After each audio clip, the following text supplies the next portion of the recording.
मेरा नाम रेणुका है। हमारे घर में चारों तरफ खुशियों का माहौल छाया हुआ था। हम 5 बहनें थीं और मेरी मुझसे छोटी चारों ही बहनों की शॉपिंग ही खत्म नहीं हो रही थी, क्योंकि मेरी शादी थी। मेरी बहनों की सबसे बड़ी बहन की शादी। मैं अपने मम्मी पापा की भी सबसे ज्यादा लाडली बेटी थी। हम मिडिल क्लास लोग थे। मैं उनकी पहली बेटी थी, इसलिए वो मुझे सबसे ज्यादा प्यार किया करते थे। हमारा कोई भाई नहीं था। मैं बहुत सिंपल और संस्कारी लड़की थी। मेरी चारों ही बहनें बहुत शरारती थी। मेरा बचपन से ही सपना था कि मैं एक डॉक्टर बनूं। मैं एमबीबीएस करना चाहती थी और अपना एक अलग क्लिनिक खोलना चाहती थी। मगर मेरे पापा ने कहा कि मैं तुम्हारी शादी करना चाहता हूँ। उन्होंने मेरी एक न सुनी और मेरी मर्जी के बिना मेरा रिश्ता तय कर दिया था। मेरे पापा का कहना था कि जब तक तुम्हारी शादी नहीं होगी तब तक तुम्हारी छोटी बहनों की भी शादी नहीं होगी। शादी की बात तो मेरे पापा मेरे इंटर के बाद ही कर चुके थे, लेकिन मैंने बड़ी मुश्किल से अपने पापा को समझाया था और कहा था कि मैं एमबीबीएस करना चाहती हूँ। उन्होंने मेरे कहने पर मुझे वक्त दिया, मेरी पढ़ाई में पैसे खर्च किए, लेकिन अब पापा यही रट लगाए हुए थे कि उन्हें मेरी शादी करनी है। दरअसल मेरे पापा बीमार रहने लगे थे और सब लोग मेरे पापा से यही कहते थे कि आप बीमार रहते हो, बेहतर होगा कि आप अपने जीते जी ही अपनी बेटियों की शादी कर दो। मेरे पापा की सरकारी नौकरी थी और अब उनकी काफी उम्र हो चुकी थी। वो रिटायर्ड हो चुके थे, लेकिन रिटायर्ड होने के बाद उनको पहले से कम सैलरी मिलने लगी थी। इसलिए मैं अपने परिवार के लिए कुछ करना चाहती थी, मगर मेरे पापा ने मेरी एक न सुनी। जब माता पिता का साया बच्चों के सर से उठ जाता है तो बच्चों के लिए अपनी जिंदगी को आगे बढ़ाना बड़ा मुश्किल होता है। मेरे पापा को हमेशा हम 5 बेटियों की फिक्र रहती थी। वो यही सोचते थे कि अगर मैं इस दुनिया में ना रहा तो मेरी बेटियों का क्या होगा। लगभग हम सभी बहनें जवान थी। मेरी सबसे छोटी वाली बहन 15 साल की थी। मेरी बाकी बहनें पढ़ाई कर रही थी। मेरी पढ़ाई पूरी हुए अभी 1 साल ही हुआ था। मेरे पापा की एक बेस्ट फ्रेंड थे, शुक्ला अंकल। वो हमारे घर बहुत आते थे। शुक्ला अंकल काफी अमीर थे। उनका एक बेटा भी था, आदि। मेरे पापा को शुक्ला अंकल का बेटा बहुत पसंद था। वो चाहते थे कि उनकी कोई भी बेटी शुक्ला अंकल के घर की बहू बन जाए, लेकिन पापा की कभी इतनी हिम्मत नहीं हुई कि वो अपनी बेटियों के रिश्ते के बारे में उनसे बात कर सके। उनको ऐसा लगता था कि उनके दोस्त रजत शुक्ला कभी भी हम जैसे मिडिल क्लास लोगों के यहाँ की बेटी को अपने घर की बहू कभी भी नहीं बनाएंगे। इसलिए कभी पापा ने शुक्ला अंकल से उनके बेटे के बारे में कोई बात नहीं की। लेकिन शुक्ला अंकल जब भी हमारे घर आते थे, हम 5 बहनों के लिए कोई ना कोई गिफ्ट लेकर आते थे और हमसे बड़ी मोहब्बत से पेश आते थे। 1-2 बार उनका बेटा भी हमारे यहाँ आया था। उनका बेटा मेरी ही उम्र का था और शुक्ला अंकल का बिजनेस संभाल रहा था। काफी दिनों से मुझे मेरे पापा बहुत परेशान लग रहे थे। बस उनका हर बात में यही कहना होता था कि मैं अपनी बेटियों की शादी जल्द से जल्द करना चाहता हूँ। मम्मी भी उनकी इस जल्दबाजी से बहुत परेशान थी। पापा मेरे लिए रिश्ता तलाश करने में जुट गए थे। मम्मी ने कहा भी था कि अगर आसपास में कोई हमारी बेटी के लिए अच्छा और लायक रिश्ता हो तो पहले हमें आसपास में ही देख लेना चाहिए। पापा कहने लगे कि जहाँ से भी मेरी बेटी का रिश्ता आएगा और वो लोग हमारी बराबरी के लोग होंगे, तभी मैं अपनी बेटी की शादी करूंगा। ना तो मैं अपने से ऊंचे लोगों में अपनी बेटी की शादी करना चाहता हूँ और ना ही अपने से नीचे लोगों में। रेणुका की शादी के बाद मैं दीप्ति और संध्या का भी रिश्ता तय कर दूंगा और उसके बाद बची 2 बेटियों की भी शादी कर दूंगा। हम सभी बहनें हैरान थीं कि आखिर पापा को न जाने क्या हो गया है। वो क्यों हमारी शादी में इतनी जल्दबाजी कर रहे हैं। पापा काफी दिनों से मेरी शादी के लिए कह रहे थे। मेरी बहनें बस यही कहती थी कि दीदी की शादी आने वाली है, दीदी की शादी में हम ये करेंगे वो करेंगे। मेरे पापा घर का खर्चा बड़े ही हिसाब से चलाया करते थे। हम में से किसी को भी वो फिजूल खर्ची करने नहीं देते थे। मैं चाहती थी कि मैं डॉक्टर बन जाऊं तो अपने पापा का सहारा बनूं, उनको उनका बेटा बनकर दिखाऊं, लेकिन पापा ऐसा नहीं चाहते थे। पापा को तो अपनी बीमारी की वजह से हमारी शादियों की फिक्र हो गई थी। एक तरह से उनका हमारे लिए फिक्र करना भी बहुत सही था, लेकिन कभी कभी जल्दबाजी में फैसले गलत हो जाते हैं। ये बात मेरे पापा भूल रहे थे। एक दिन हमारे घर शुक्ला अंकल आए, जो बड़े खुशी खुशी मेरे सर पर हाथ रखने लगे और कहने लगे कि बेटा, तुम मुझे बहुत अच्छी लगती हो। काश तुम मेरी बेटी होती। मेरा तो बस एक ही बेटा है और वो भी ज्यादातर अपने काम में बिजी रहता है। इतने में ही मेरे पापा वहां पर आ गए और शुक्ला अंकल से कहने लगे कि रजत, मैं रेणुका के लिए रिश्ता देख रहा हूँ। इसके लिए हमारी बराबरी का ही कोई रिश्ता मिल जाए तो ज्यादा बेहतर रहेगा। इस बात पर न जाने क्यों शुक्ला अंकल बहुत खुश हो गए थे। उन्होंने कहा कि मेरी नज़र में तुम्हारी बेटी के लिए एक बहुत अच्छा और होनहार लड़के का रिश्ता है। मेरे पापा ने कहा, तो फिर जल्द से जल्द मुझे बताओ कि वो लड़का कौन है और मुझे लड़के के परिवार से जल्द ही मिलवा दो। शुक्ल अंकल कहने लगे कि आज तो मैं बिजी हूँ। आज 1 घंटे के बाद की फ्लाइट से मुझे दुबई जाना है। वहाँ मैं अपने बिजनेस के सिलसिले में जा रहा हूँ। वहाँ से आने में मुझे 2 दिन लग जाएंगे। मैं इस बारे में तुमसे फुर्सत से बात करूंगा।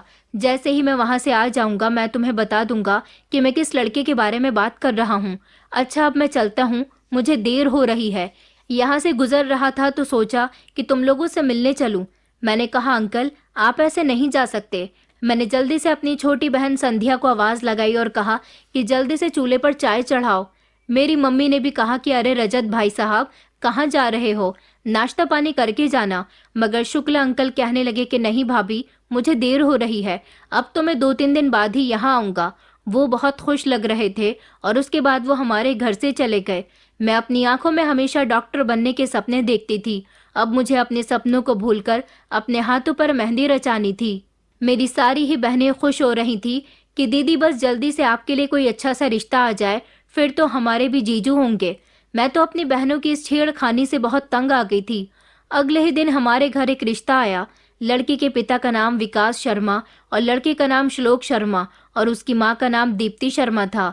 वो लोग हमारे पास के ही मोहल्ले में रहते थे। उनको किसी ने बताया था कि मेरे पापा अपनी बेटी के लिए रिश्ता देख रहे हैं। ये लोग मिडिल क्लास लोग थे।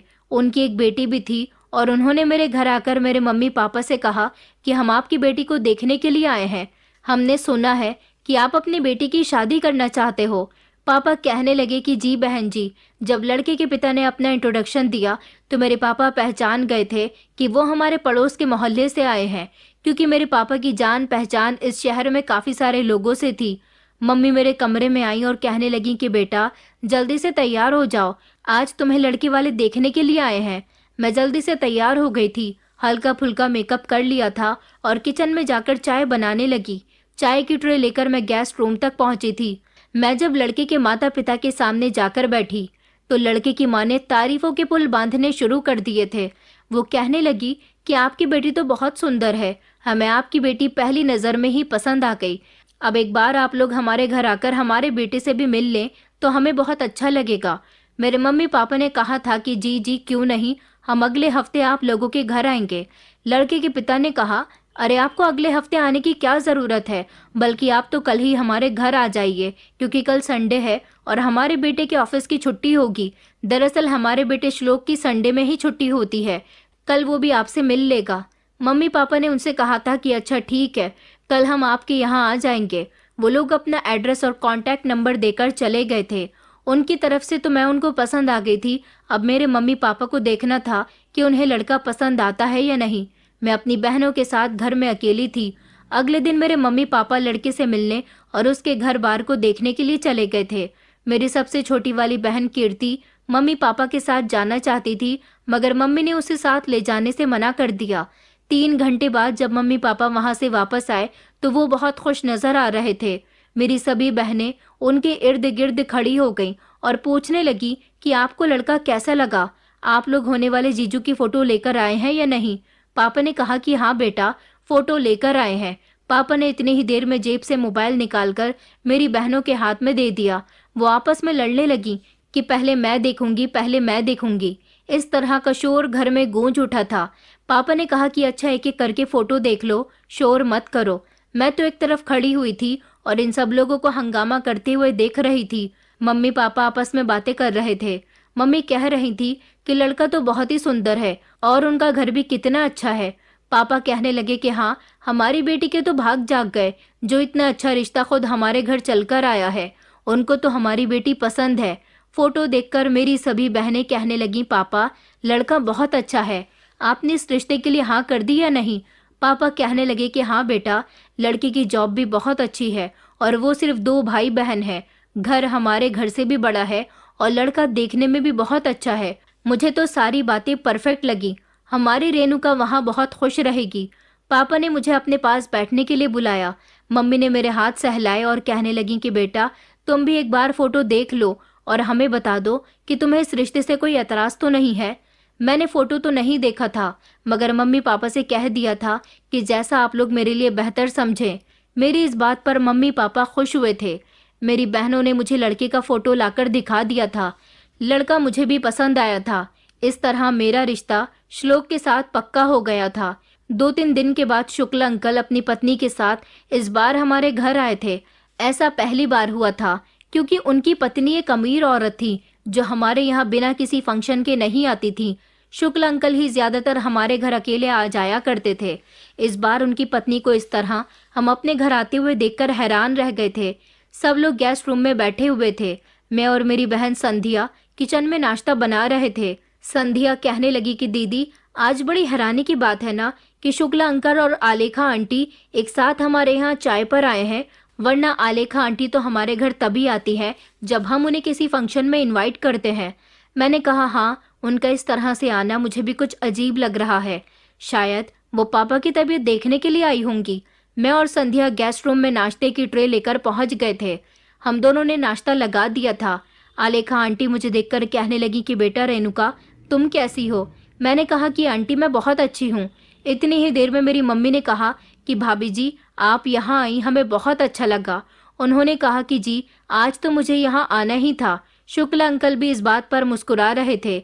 इतने में ही पापा ने शुक्ला अंकल और उनकी वाइफ को ये गुड न्यूज सुना दी कि हमने अपनी बेटी रेणुका का रिश्ता तय कर दिया है। ये बात सुनते ही जैसे उन दोनों पति पत्नी के चेहरे की हवाइयां उड़ गई थी। उनके चेहरे की मुस्कुराहट अचानक खत्म हो गई थी। आलेखा आंटी तो जैसे लगातार शुक्ला अंकल को घूर रही थी। वो लोग घबराने लगे और घबराते हुए शब्दों में शुक्ला अंकल ने पापा से कहा कि नवीन, मैंने तो तुमसे कहा था कि मैं दुबई से जब वापस आऊंगा तो तुम्हें रेणुका के लिए रिश्ता बताऊंगा, मगर तुमने तो मेरी गैर मौजूदगी में ही बच्ची का रिश्ता तय कर दिया। पापा कहने लगे कि हाँ, ये सब कुछ इतनी जल्दबाजी में हो गया कि तुम्हें बताने का समय ही नहीं मिला। चलो कोई बात नहीं, जिस रिश्ते के बारे में तुम बताना चाहते थे वो रिश्ता तुम किसी और को बता देना। वैसे भी अगर मैं अपने घर के लिए अपनी किसी बेटी के लिए तुम्हारे बताए रिश्ते पर गौर कर भी लूं तो पहले मैं रेणुका की ही शादी करना चाहता हूँ। उसके 6 महीने के बाद ही मैं अपनी दूसरी बेटी के लिए रिश्ता देखूंगा। न जाने क्यों आलेखा आंटी और शुक्ला अंकल के चेहरे पर एक अजीब सी उदासी छा गई थी। थोड़ी देर वक्त गुजरने के बाद वो लोग हमारे घर से चले गए थे। फिर मेरे ससुराल वालों का फोन आया और उन्होंने कहा कि हम शादी 2 महीने के बाद ही करना चाहते हैं।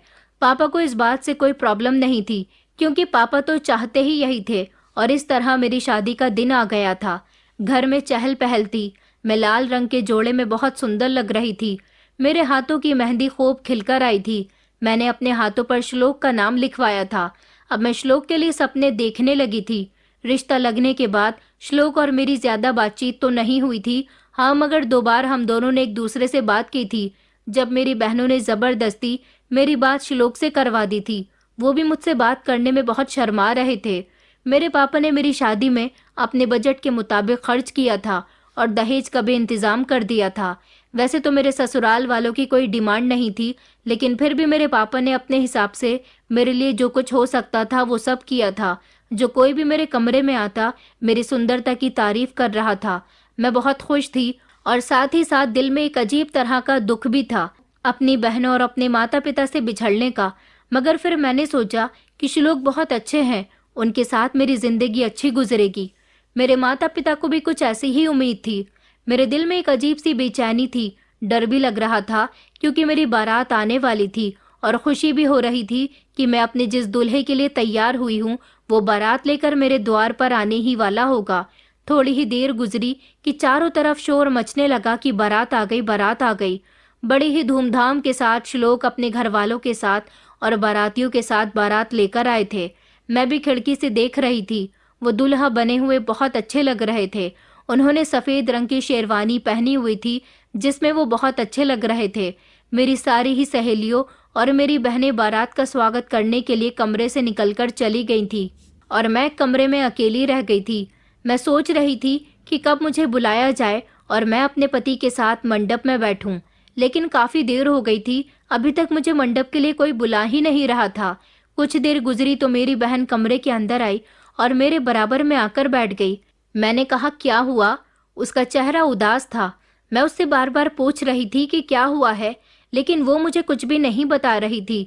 फिर मेरी बहन ने कहा कि दीदी, आपके ससुराल वाले दहेज के साथ साथ 10 लाख रुपए कैश और 4 व्हीलर की डिमांड कर रहे हैं। ये बात सुनकर तो मैं चौंक गई थी। मैंने कहा, ये तुम क्या कह रही हो? उसने कहा कि हाँ दीदी, बारात लाने के बाद जीजू के पापा और हमारे पापा के बीच यही बातचीत चल रही है। वो कह रहे हैं कि अभी शादी की रस्मों को आगे नहीं बढ़ाया जाएगा जब तक उनकी डिमांड्स पूरी नहीं की जाती। मैंने कहा, मैं बाहर जाती हूँ और पापा से बात करती हूँ। मेरी बहन मुझे रोकने की कोशिश करने लगी, मगर मैं फिर भी नहीं रुकी।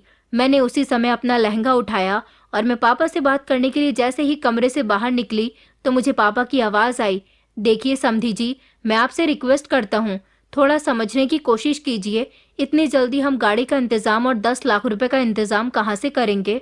आपने ये बात हमें रिश्ता पक्का करते समय तो नहीं बताई थी कि आप इस तरह की भी डिमांड हमारे आगे रख सकते हैं, लेकिन अब अचानक आप ऐसी बातें क्यों कर रहे हो? मैंने पहले ही आप लोगों के लिए शादी के प्रोग्राम में किसी तरह की कोई कमी नहीं छोड़ी और दहेज भी अच्छी क्वालिटी का लिया है। तभी श्लोक के पापा गुस्सा होते हुए कहने लगे, अरे हमें तो आपसे ऐसी उम्मीद नहीं थी, आप तो सरकारी नौकरी किया करते थे, तो आपने अपनी बेटियों के लिए इतना जोड़कर नहीं रखा कि उन्हें अपनी नौकरी के हिसाब से दान दहेज दे सकें। हमें क्या पता था कि आप ये हमें मामूली सा सामान देना चाहते हो। हमें तो लगा था कि सारी जिंदगी आपने सरकारी नौकरी की है तो अपनी बेटियों को भी दहेज में कैश और 4 व्हीलर तो जरूर देंगे। अरे हम तो गाड़ी भी ज्यादा महंगी वाली नहीं मांग रहे। मेरे पापा ने उनसे कहा कि देखिए, इस समय हमारी इज्जत दांव पर लगी हुई है, प्लीज आप ऐसी बातें मत करिए। बच्चे एक दूसरे से शादी करना चाहते हैं। श्लोक के पिताजी ने कहा, हाँ तो शादी हो जाएगी, लेकिन शादी तभी होगी जब आप हमारी डिमांड पूरी करेंगे। इधर मैं इन लोगों की बातें सुन रही थी और सोच रही थी कि आखिर क्या किया जाए। मैं अपने कमरे में आकर निराश होकर बैठ गई थी। फिर खुद से ही बातें करने लगी। मुझे कुछ समझ नहीं आ रहा था कि मैं क्या करूं, पर चुप बैठने से भी तो कोई रास्ता नहीं निकलने वाला था। इतने में ही मैंने अपनी बहन से कहा कि तुम जल्दी से जाकर कुछ भी करो और श्लोक को यहाँ कमरे में लेकर आओ, मुझे श्लोक से बात करनी है। मेरी बहनों ने कहा कि अच्छा दीदी, हम कुछ ना कुछ करते हैं और जीजू को यहाँ तक लेकर आते हैं, क्योंकि एक श्लोक ही थे जो इस समय इस सिचुएशन को हैंडल कर सकते थे, क्योंकि वो पढ़े लिखे थे। शायद वो अपनी फैमिली की इन दहेज के डिमांड्स के खिलाफ हों। मेरी बहनें बड़ी मुश्किल से श्लोक को मेरे कमरे में ले आई थी। श्लोक कहने लगे कि आखिर ऐसी कौन सी में इमरजेंसी आ गई है जो तुमसे थोड़ी देर का वेट नहीं हो रहा? तुम्हें आइडिया भी है कि मैं कितनी मुश्किल से यहाँ तक आया हूँ? बताओ भी क्या हुआ, क्या बात करनी है तुम्हें? मुझे तुम्हारी बहनें यहाँ जबरदस्ती लेकर आ गई हैं। मैंने कहा, मुझे आपसे कुछ बात करनी है, मुझे माफ करना। बात ही कुछ ऐसी थी कि मुझे आपको अर्जेंटली बुलाना पड़ गया। श्लोक, आपके पापा मेरे पापा से कैश की और 4 व्हीलर की डिमांड कर रहे हैं, जबकि मेरे पापा दहेज का सारा सामान इकट्ठा कर चुके हैं। पहले तो तुम्हारी फैमिली ने ऐसी कोई डिमांड नहीं रखी और अब ये किस तरह का तमाशा हो रहा है? श्लोक कहने लगे, अरे इसमें परेशान होने वाली भी क्या बात है? आज के समय में ये सब कुछ नॉर्मल है। तुम्हें इस बात के लिए इतना परेशान होने की जरूरत नहीं है। ये सब बड़ों की बातें हैं, वो लोग आपस में ही सुलझा लेंगे, तुम परेशान मत हो। मैंने कहा, तो तुम्हें दहेज लेने से कोई एतराज नहीं है? वो कहने लगा कि नहीं, मुझे इस सब से क्यों एतराज होने लगा। आजकल तुम्हें पता नहीं कि दान दहेज बहुत चल रहा है।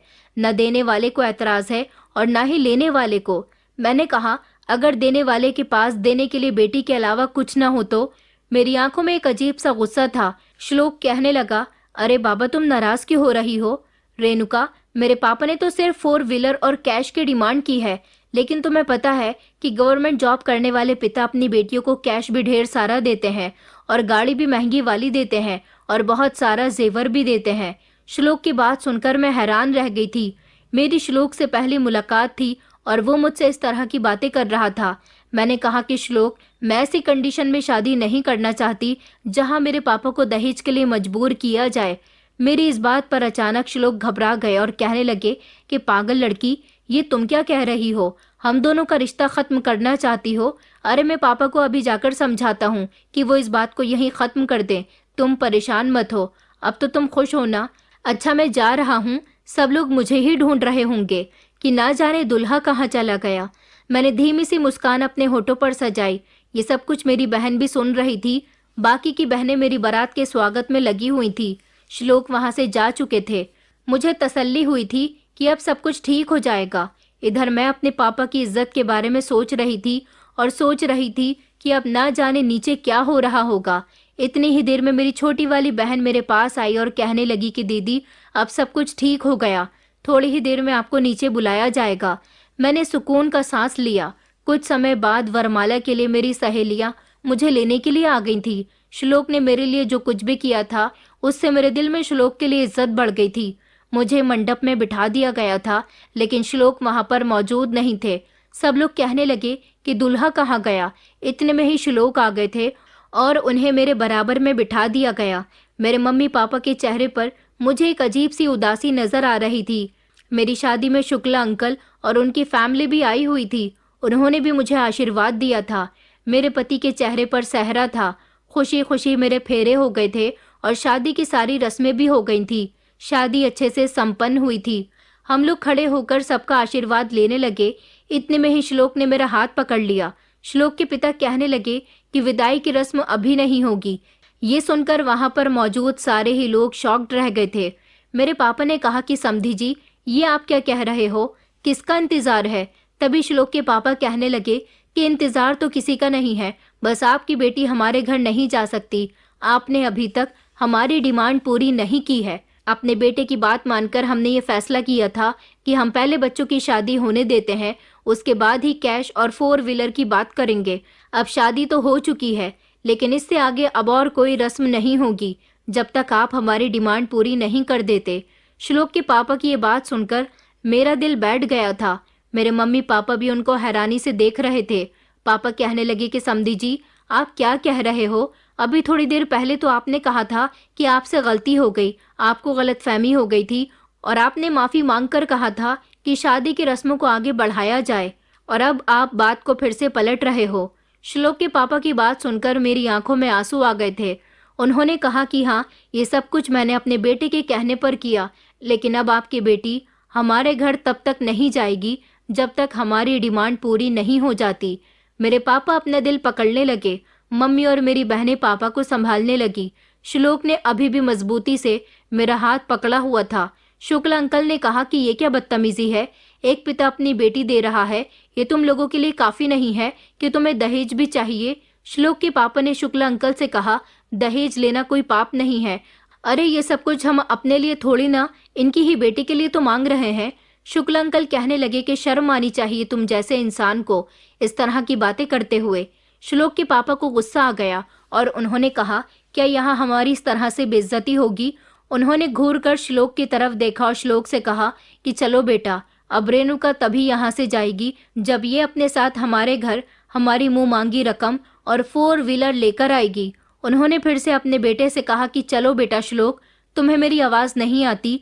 मैंने जैसे ही श्लोक की तरफ देखा, श्लोक जैसे अपनी जगह पर जमकर खड़ा हुआ था। श्लोक के पिता ने चिल्लाकर कहा कि तुम्हें आवाज नहीं आ रही, छोड़ो इस लड़की का हाथ और यहाँ आओ। मगर श्लोक ने अपने पिता की एक न सुनी तो उसके पिता गुस्से से चलते हुए हमारे करीब आए और कहने लगे कि अभी से ही पत्नी का गुलाम बन गया। जब तक हमें पूरा दहेज नहीं मिल जाता तब तक हम इसे अपने साथ लेकर नहीं जाएंगे। मगर श्लोक तो किसी तरह की कोई हरकत नहीं कर रहा था। ये सब देखकर उसके पिता को उस पर बहुत गुस्सा आया और उन्होंने झट से श्लोक का सेहरा जमीन पर फेंक दिया। इतने में वो अपने बेटे से कुछ कहने ही वाले थे। जैसे ही हमारी नजर दुल्हे के चेहरे पर पड़ी तो हम सब लोग हैरान रह गए थे। दुल्हे के कपड़ों में खड़ा वो इंसान जिसके साथ मेरी शादी हो चुकी थी और जिसने मेरा हाथ मजबूती से पकड़ा हुआ था, वो श्लोक नहीं बल्कि आदि था। आदि, शुक्ला अंकल का बेटा। ये देखकर मैं हक्का बक्का सी रह गई थी, बल्कि वहां पर सारे ही लोग हैरान थे। अगर ये आदि है तो फिर श्लोक कहाँ है। ये सवाल श्लोक की माँ ने किया था कि मेरा बेटा कहाँ गया, ये किसके साथ इसकी शादी हो गई। मुझे यकीन नहीं हो रहा था कि ये सब सच है। आखिर मेरे साथ ये क्या हो रहा था। इतनी ही देर में शुक्ला अंकल बोल पड़े। उन्होंने कहा कि तुम अपने बेटे को यहाँ से वापस ले जाना चाहते हो ना, तो पहले अपने बेटे को देख लो और उसके बाद आराम से यहाँ से वापस जा सकते हो। शुक्ला अंकल वहां से ना जाने कहाँ चले गए थे, लेकिन उसके बाद जब वो सबके सामने आए तो अपने साथ श्लोक को लेकर आए थे। श्लोक की हालत बहुत ही खराब थी। उसके शरीर पर कपड़े भी नहीं थे, उसने सिर्फ अंडरवियर और बनियान ही पहना हुआ था। श्लोक के पिताजी चिल्लाकर कहने लगे कि आखिर ये सब क्या हो रहा है और तुम अंदर क्या कर रहे थे, और वो भी इस हालत में। तभी श्लोक ने कहा कि पापा, हमें बेवकूफ बनाया गया है। मैं तो बस वॉशरूम तक गया था, न जाने मैं कैसे बेहोश हो गया, और उसके बाद जब मुझे होश आया तो मैंने खुद को ऐसी हालत में कमरे में बंद पाया। श्लोक के पिताजी कहने लगे, ये क्या बदतमीजी है, ये सब क्यों और कैसे हुआ था? ये बात तो मेरे पिताजी भी नहीं जानते थे। शुक्ल अंकल कहने लगे कि मैं बताता हूँ ये सब कैसे हुआ। उन्होंने मेरी बहन दीप्ति से कहा कि बेटा आगे आओ और बताओ कि तुमने क्या सुना था। मेरी बहन दीप्ति कहने लगी कि जब बारात आई तो मैं बारात के सारे ही लोगों को पानी सर्व कर रही थी। जीजू को नहीं पता था कि मैं उनके पीछे ही खड़ी हुई हूँ। वो अपने दोस्तों के साथ आपस में बातें कर रहे थे, कह रहे थे कि बस एक बार मेरी रेणुका के साथ शादी हो जाए, उसके बाद वो मेरी बैंक बैलेंस बन जाएगी। शादी के बाद मैं उससे जैसा कहूँगा वो वैसा ही करेगी। इतने में ही जीजू के एक दोस्त ने कहा कि यार ये लोग तो तुम्हें बड़ा सिंपल सा दहेज दे रहे हैं। जीजू ने कहा कि सिंपल दहेज नहीं, मैं यहाँ से बहुत सारा कैश और 4 व्हीलर गाड़ी लेकर निकलूंगा। उनके दोस्त ने कहा कि वो कैसे? तो वो कहने लगे, तुम्हें नहीं पता, एक पिता जब अपनी बेटी विदा करता है तो उसके लिए क्या कुछ नहीं करता। रेणुका के पिता को भी रेणुका को विदा करना होगा तो हमारी हर डिमांड को मानना होगा। मैं और मेरे पापा इन लोगों को इतना मजबूर कर देंगे कि इन्हें हमारी हर बात माननी पड़ेगी, और फिर सारी जिंदगी रेणुका मेरे इशारों पर नाचेगी। जैसा मैं कहूँगा वो वैसा करेगी और अपने पिता से मुझे हमेशा पैसे लाकर दिया करेगी। ये सारी बातें मैंने अपने कानों से सुन ली थी। मैं बहुत परेशान थी। तभी शुक्ल अंकल मेरे पास आए और कहने लगे कि बेटा तुम यहाँ पर क्या कर रही हो और क्यों इतनी परेशान हो? मेरी कुछ समझ नहीं आया। इधर मैं पापा को ये बात बताना चाहती थी तो पता चला कि पापा को तो पहले ही जीजू के पापा ने परेशान कर दिया। उन्होंने अपनी डिमांड सुन के आगे रख दी है, लेकिन मैं जीजू की हकीकत सब लोगों के सामने कैसे लेकर आऊं? ये पूरी बात मैंने शुक्ला अंकल को बता दी थी। पापा को बेइज्जती का डर था कि अगर उनकी बेटी की शादी ना हुई तो आज सारे लोगों के सामने हमारे पूरे परिवार की बहुत बेइज्जती होगी, और अगर शादी हो गई तो मेरी दीदी की जिंदगी बर्बाद हो जाएगी। शुक्ल अंकल ने कहा कि तुम परेशान नहीं हो बेटा, तुम्हारी बहन की शादी भी होगी और तुम्हारी बहन इन दरिंदों के घर जाने से भी बच जाएगी, और इन लोगों की हकीकत भी सबके सामने आ जाएगी कि ये कितने लालची लोग हैं। इसलिए शुक्ल अंकल ने अपने बेटे को शादी के लिए कन्विंस किया और मैंने और अंकल ने मिलकर जीजू को बेहोश कर दिया। उसके बाद हमने उनको कमरे के अंदर बंद करके उनके कपड़े उतार लिए और वही कपड़े आदि भैया को पहना दिए, और इस तरह आदि भैया दुल्हा बनकर मंडप में बैठ गए और उनकी शादी मेरे दीदी के साथ हो गई और आप लोगों की हकीकत सबके सामने आ गई। ये सब जैसे ही मैंने सुना मैं एक गहरे सदमे से बाहर निकली थी। मुझे श्लोक पर बेहद गुस्सा आया। इधर आदि ने कहा कि रेणुका अब तुम्हें परेशान होने की जरूरत नहीं है, अब मैं तुम्हारे साथ हूँ और तुम्हारा पति हूँ। शुक्ल अंकल ने मेरे पापा की तरफ देखा और उनसे कहने लगे कि तुमसे तो मैंने कहा था कि मैं तुम्हारे घर तुम्हारी बेटी के लिए रिश्ता लेकर आना चाहता हूँ। मैं अपने ही बेटे का रिश्ता तुम्हारे घर लाना चाहता था, मगर तुमने मेरे आने से पहले ही इन लालची लोगों में रेणुका का रिश्ता तय कर दिया।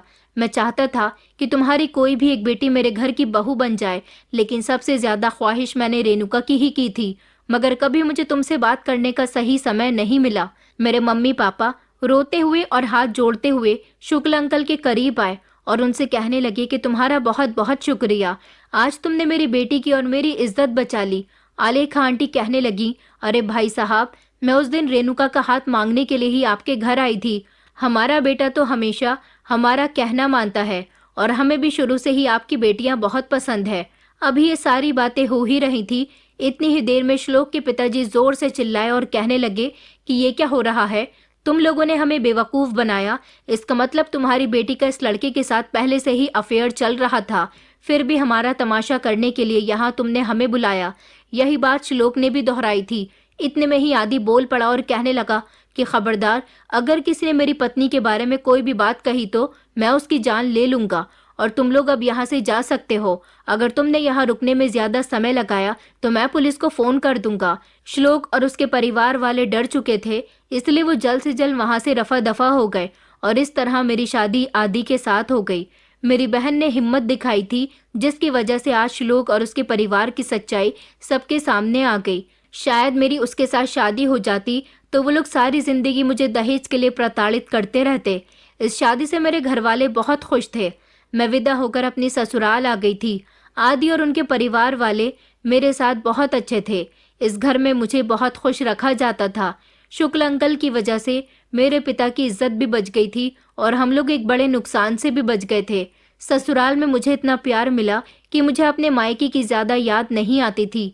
जब शादी के बाद मेरे पति को ये बात पता चली कि मुझे डॉक्टर बनने का शौक है, तो उन्होंने मेरी मदद की और मेरा डॉक्टर बनने का सपना भी पूरा कर दिया। उन्होंने मुझे एक क्लिनिक खुलवा कर दे दिया। मेरे पास MBBS की डिग्री तो पहले से ही थी और इस तरह मेरा सपना साकार हो चुका था। मेरे पति ने हर कदम पर मेरा साथ दिया था। वो मेरी ख्वाहिश पूरी करने के लिए हमेशा तैयार रहते थे। धीरे धीरे वक्त गुजरता गया और मेरी शादी को 2 साल हो गए थे। अब मैं रात को घर जाकर अपना क्लिनिक भी खोलती थी और सुबह के समय अस्पताल में भी नौकरी किया करती थी। एक दिन मेरे पास अस्पताल में एक ऐसा केस आया जो बड़ा ही खतरनाक था। एक 25 साल की लड़की जिसको बुरी तरह से जलाया गया था, इतनी बुरी तरह से प्रताड़ित किया गया था कि वो अस्पताल में गंभीर अवस्था में पड़ी हुई थी और मैं उसका इलाज कर रही थी। उसकी कंडीशन देखकर ये साबित हो चुका था कि ये पुलिस केस है। उसको अस्पताल में उसकी नंद लेकर आई थी। वो मासूम सी लड़की बहुत ही नाजुक दिल की थी। मैंने उससे बात करने की कोशिश की तो उसने रोते हुए मुझे बताया कि ये मेरी भाभी हैं और उनके साथ ये सब कुछ मेरे माता पिता और मेरे भैया ने किया है। मैंने कहा कि तुम्हारी भाभी के साथ इतना सब कुछ हो गया और तुमने पुलिस को ये बात नहीं बताई। वो कहने लगी कि मुझे नहीं पता था कि मेरे घर वाले इतने लालची भी हो सकते हैं कि मेरी भाभी की जान तक लेने पर उतर आएंगे। दरअसल मेरे परिवार वाले काफी समय से मेरी शादी नहीं कर रहे। उनका कहना है कि तुम्हारी शादी तभी होगी जब तुम्हारी भाभी दहेज में ढेर सारे पैसे, जेवर और महंगा सामान लेकर आएंगी। वही हम सब तुम्हें शादी में दे देंगे। इस तरह तुम्हारी भी शादी हो जाएगी। मेरे पेरेंट्स मेरा रिश्ता भी नहीं लगाना चाहते थे। उनका मानना था कि अगर पहले रिश्ता लग गया तो फिर लड़के वाले शादी की जिद करेंगे। इसलिए उन्होंने सबसे पहले मेरे भैया की शादी करवाई। मेरे भैया की इससे पहले भी एक बार शादी टूट चुकी है क्योंकि मेरे घर वाले लालची लोग हैं। दहेज लेना ही उनका मकसद है। जब भाभी शादी करके हमारे घर में आई थी तब उनके घर वालों से उन्होंने मुंहमांगी कीमत वसूल की थी, लेकिन अब भाभी की ना तो माँ जिंदा है और ना ही पिता। मेरे माता पिता और भैया भाभी से कहते हैं कि अपने भाइयों से जाकर पैसे लाया करो। भाभी काफी समय से सब लोगों की बातें मान रही हैं, मगर वो कब तक अपने मायके जाकर पैसे ला सकती हैं। आज जब भाभी ने अपने मायके से पैसे लाने से इनकार कर दिया तो मेरी मम्मी ने भैया के साथ मिलकर भाभी पर केरोसिन डाल दिया और उनको जला दिया। वो तो मैं मौके पर पहुंच गई और मैंने जल्दी से अपनी भाभी को बचा लिया और जल्द ही उन्हें यहाँ अस्पताल ले आई। लेकिन मैं अब चाहती हूँ कि ये केस पुलिस केस बन जाए। मैं पुलिस को अपने परिवार वालों के खिलाफ बयान दूंगी। लड़की की कंडीशन सच में बहुत खराब थी। मैंने उसका इलाज किया। उसके शरीर का 60% हिस्सा जल चुका था। जब वो होश में आ गई तो पुलिस भी वहां पहुंच गई थी। पुलिस उसका बयान लेना चाहती थी। पुलिस के साथ साथ मैं भी लड़की के साथ रूम में ही थी। जब उसे होश आया तो उसने अपना बयान दिया। उसने कहा कि 1 साल पहले मेरी शादी हुई थी। मेरे ससुराल वालों ने दहेज में पूरे 20 लाख रुपए मांगे थे। मेरे माता पिता ने जैसे तैसे कर्ज उठाकर उनकी मांग पूरी कर दी थी, लेकिन इस सब से भी उनका पेट नहीं भरा तो शादी के बाद ये लोग कोई ना कोई बहाना करते और कहते कि मुझे मायके से पैसे लाकर देने हैं। मैं पैसे लाकर नहीं देती तो मुझे मारने पीटने लगते। मेरे पैसे ना लाने का अंजाम मेरे साथ मेरे ससुराल वालों ने ये कर दिया। लड़की अपने बयान दे चुकी थी। उसके ससुराल वालों के खिलाफ मुकदमा दर्ज हो चुका था और उनको हिरासत में भी ले लिया गया था। मगर जब मैंने इस लड़की के ससुराल वालों को देखा तो मेरे पैरों तले से जमीन निकल गई थी, क्योंकि ये लोग तो कोई और नहीं बल्कि श्लोक की माँ और श्लोक के पिताजी थे। इसका मतलब यही था कि श्लोक से मेरी शादी टूट चुकी थी। उसके बाद श्लोक ने सीमा नाम की इस लड़की के साथ शादी कर ली और फिर इसके साथ वही सब कुछ किया जो एक वक्त पहले ये लोग मेरे साथ करना चाहते थे। पुलिस इस केस को और ज्यादा मजबूत बनाना चाहती थी। एक तरफ सीमा भी अपने बयान दे चुकी थी और श्लोक की बहन ने भी अपने भाई, माँ और पिता के खिलाफ बयान दे दिए थे।